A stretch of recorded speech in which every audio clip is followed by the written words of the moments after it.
اكبر مصيبه عملتها في حياتك؟ اكبر مصيبه عملتها في حياتي؟ انا دخلت ثانوي والله العظيم. ايه؟ دخلت ثانوي عام. هي دي فعلا مصيبه، بس مش اكبر مصيبه يعني. لا هي اكبر مصيبه فعلا. ليه طيب؟ كده ايه اللي حصل عشان تقول كده؟ ما بتتفهمش. مش فاهم حاجه؟ علمي ولا ادبي؟ انا ادب. مش فاهم حاجه؟ ما لو كنت دخلت علمي مش هفهم خالص. طب ايه الصعب في المواد؟ ايه كله. ايه اصعب ماده قوي بص ما بتطيقهاش؟ العربي. العربي؟ ليه؟ امال التاريخ بيعمل ايه؟ لا التاريخ جامد الصراحه. تاخده مع مين؟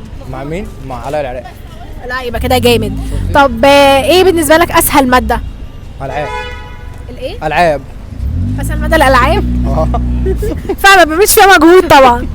يعني اكبر مصيبه بالنسبه لك ان انت دخلت ثانويه عامه. والله. طب انت داخل برضاك ولا مجبور؟ لا مجبور. من بابا طبعا. اه. طب ايه؟ ايه؟ قول لبابا تعالى امتحن بدالي. ما مش هيرضى بقى.